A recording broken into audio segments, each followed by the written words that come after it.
중독 그리고 회복 네 번째 시간입니다.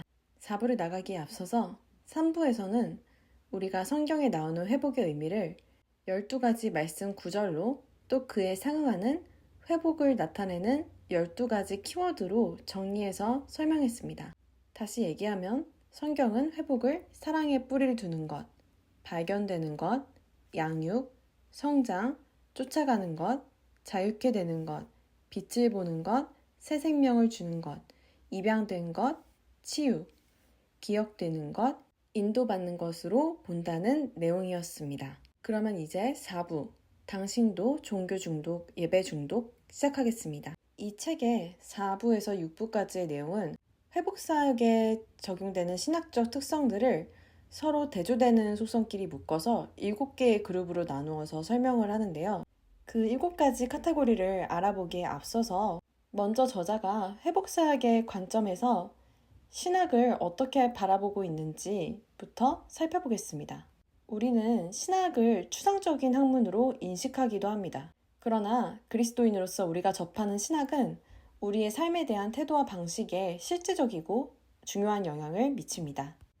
더 나아가서 책은 신학에는 좋은 신학과 나쁜 신학의 구분이 분명하게 존재하며 나쁜 신학은 사람들을 문제 속으로 이끌고 간다고 하고 있습니다. 또 신학이 회복 과정에서 중요한 영향을 끼치는 다른 이유는 회복 과정에서 자신이나 주변인의 신학적 신조가 회복을 방해하는 요소가 될 수 있기 때문이라고 얘기합니다. 그 예시로 저자가 직접 겪었던 경험을 서술하고 있는데요. 저자가 어려서부터 가졌던 신앙적 신조는 우리의 마음에 모든 짐이 없어야 하고 모든 문제가 해결된 상태여야 한다는 기독교인의 삶의 긍정적인 면만을 부각하고 강조한 그런 신조였습니다. 그런데 그런 생활을 하려고 노력하면 할수록 피곤해집니다. 첫 번째로 이러한 삶에는 많은 노력이 요구됩니다. 두 번째로 그런 상태를 이루기 위해서 자기 열심, 자기 힘을 쏟지만 결과적으로 깨달은 것은 그런 노력에는 어떠한 효력이 없다는 것이었습니다. 왜냐하면 현실은 아무리 노력해도 우리는 타락한 세상에서 많은 짐을 지고 살 수밖에 없고 또 우리는 날마다 실수하는 존재이기 때문입니다. 이와 같은 상황에 처한 사람들은 현실과 이상 사이의 괴리 때문에 우울증 또는 종교 중독 아니면 그 둘 다를 겪을 수 있다고 저자가 얘기합니다. 저자의 경우에는 이 우울증과 종교 중독 두 가지가 다 해당이 되는데요. 여기서 잠깐 종교 중독에 대해서 저자가 어떻게 얘기하고 있는지 살펴보겠습니다. 종교 중독은 예배나 전도, 봉사 등 종교 활동에 중독되어 있는 것을 얘기합니다. 이렇게 종교적인 행위를 되풀이하는 것은 기분을 향상시키기 위한 것이 목적인데요. 이와 같이 중독의 특징은 어떤 특정한 것을 되풀이함으로써 다른 것을 느낄 수 없도록 하는 것입니다. 그래서 저자의 경우 기분이 나쁘면 교회에 가서 예배 드리고 기분이 안 풀리면 더 열심히 예배 드렸던 것이 자신에게 있었던 종교 중독의 양상이었다고 설명이 되어 있습니다. 그리고 이에 있어서 예배가 나쁜 마음을 해결하기 때문이 아니고 아예 그런 기분을 느끼지 않고 그것을 회피하기 위해서 그랬다는 것을 고백하고 있습니다. 저자는 종교 중독의 끝은 막다른 골목에 갇히는 것이라고 하면서 또한 저자가 종교 중독에 빠지게 된 원인을 좋지 않은 신학을 접했기 때문이라고 얘기합니다. 이때 저자가 접했던 그 좋지 않은 신학, 나쁜 신학은 아까 잠깐 얘기했듯이 저자가 어린 시절부터 갖고 왔던 신앙적 신조와 연관이 있습니다. 바로 저자에게는 굳은 마음의 신학이 있었다는 것을 책에서 얘기하고 있습니다. 이 굳은 마음의 신학은 하나님이 자신의 마음의 모든 짐을 사라지게 하셨기 때문에 오직 기쁨과 감사 위에 다른 감정들을 느끼는 것을 허용하지 않았습니다. 결국 저자가 가졌던 그 신조가 너는 그리스도인이기 때문에 항상 기뻐해야만 해 라는 일종의 강박적인 생각에 잡히지 않게 하지 않았을까라고 생각이 듭니다. 그러면 이제부터 본격적으로 회복사역의 신학적 특성들이 어떻게 7가지 카테고리로 나누어지는지 살펴보겠습니다. 회복사역은 다양한 신학적 배경에서 시작되고 발전해왔습니다. 그리고 회복은 생각 혹은 아이디어 지향적인 것이 아니고 행동 지향적이기 때문에 회복사역에는 단일적인 신학적 특성이 나타나지 않습니다. 결국 회복은 다양한 신학적 특성에 배경을 둡니다. 그리고 또 한 가지 짚고 넘어갈 점은 아까 맨 처음에 이 신학적 특성들을 대조되는 소성끼리 묶어서 7개의 카테고리로 나눈다고 했는데 여기에 소개되는 대조는 좋은 신학과 나쁜 신학의 차이가 아니라는 것을 기억해야 합니다. 단지 각각의 차이에 대해서 개인적인 선호가 있을 뿐입니다.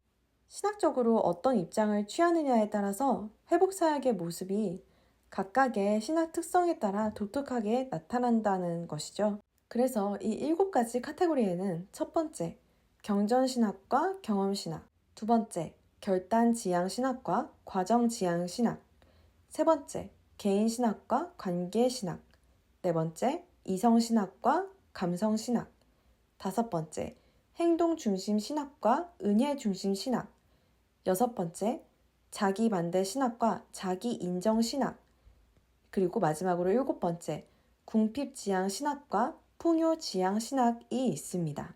4부에서는 첫 번째 카테고리인 경전신학과 경험신학에 대해서 소개하고 있습니다. 이 두 가지 신학을 요약해서 얘기하자면 경전신학은 형식적인 신학과 구체적인 믿음을 강조하고 반면에 경험신학은 하나님을 개인적으로 경험하는 것을 강조하는 신학입니다. 경전신학과 경험신학에 대해서 조금 더 자세하게 얘기해보자면 경전신학은 한마디로 정통신학입니다. 성경에 대한 형식적인 신학을 얘기합니다. 그래서 형식을 중요하게 여기고 신조의 성격을 띱니다. 당연히 형식적인 신학도 상당히 가치가 있습니다. 그러나 우리가 정말 주의해야 할 것은 그저 지식적으로 성경을 아는 것에 그치는 것입니다. 반대로 경험신학은 그렇게 성경에서 배운 교리로 아는 것을 실제로 자신의 삶에서, 일상에서 경험하는 것입니다. 그래서 이것은 생활화되고 내면화된 신학입니다. 그래서 성경을 읽을 때 성경이 개인에게 어떤 말씀으로 적용이 되는지, 그의 생활 속에서 말씀이 어떻게 적용되는지가 경험신학의 예시입니다. 사람들의 성경에 대한 기대는 그들의 개인적인 경험에 기초합니다. 그래서 성경에서 무엇을 실제로 얻을 수 있냐고 믿는 경험적인 신학이 사람마다 다릅니다. 이 두 가지 신학은 결국 하나님을 어떻게 우리가 인식하는지, 그리고 우리가 하나님과의 관계를 어떻게 받아들이는가를 결정합니다. 사실 우리가 천국을 가는 데는 어떤 신학 노선이냐에 따라 달려있지 않습니다. 진짜 문제가 되는 것은 하나님과 우리의 1:1 관계입니다. 그런데 많은 사람의 경우에 경전신학으로 접한 하나님과 경험신학으로 접한 하나님이 다른 경우가 많습니다. 다른 말로 하면 우리의 교리적 진술이 정확하다고 해도 우리가 경험한 하나님이 우리의 신앙신조와 일치하지 않을 수 있다는 말입니다. 예를 들어서 우리가 하나님은 사랑이시다 라는 신앙신조를 갖고 있는데 실제 삶에서는 하나님을 두려운 존재로 인식할 수도 있고 또 형식적인 신학으로 하나님은 고난당하는 사람을 가까이 하신다고 믿는다 하면서도 경험적인 신학으로는 내가 고난당할 때 하나님께서 함께 하시지 않는다, 방치하신다 라고 생각하는 것입니다. 회복을 위해서는 참된 하나님의 모습을 우리가 발견하는 것이 중요합니다. 그렇게 하기 위해서는 우리 생활을 지배하는 우상을 먼저 제거해야 합니다. 여기에는 우리가 과거에 실제로 경험했던 하나님, 그렇지만 잘못 인식하고 있던 하나님의 이미지를 버리는 것이 포함됩니다. 사실 중독되어 있고 학대를 경험한 사람들은 형식적인 신학에는 전혀 준비가 되어 있지 않습니다. 이들에게는 형식적인 신학보다 단순한 영적인 진리가 필요합니다. 자신의 힘을 더 이상 의지하지 않고 하나님의 은혜를 점점 더 깨닫고 그것을 의지하는 것이 회복이 일어나는 원리입니다.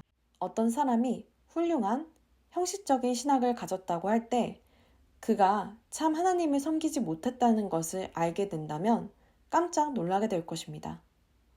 하나님에 대한 이미지는 사람 개개인의 경험에 의해 왜곡될 수 있습니다. 자신에 대한 이미지와 하나님의 형상에 대한 이미지가 왜곡될 수 있습니다. 하나님의 이미지가 왜곡되었을 때 하나님으로 대체한 그것을 책에서는 해고라고 표현을 하는데 그렇게 없애는 것이 큰 도움이 됩니다. 잘못된 것은 내쫓아야 합니다. 잘못된 하나님의 이미지를 해고하고 더 좋은 하나님을 모시라고 책은 얘기합니다. 신앙 성장이란 이런 것입니다. 물론 형식적 신학은 중요합니다. 내가 무엇을 믿는가, 성경이 무엇을 말하는가를 정리하는 경건한 학문입니다. 그러나 형식적인 신학이 유일한 신학은 아니라는 것을 기억해야 합니다. 매일 우리가 붙잡고 있는 신학이 바로 경험신학입니다. 하나님께서 사람을 만드실 때 머리로 아는 것만 바르면 된다고 하지 않으셨습니다. 하나님께서는 머리와 가슴 모두 중요하게 생각하십니다. 이것으로 4부 요약을 마치겠습니다.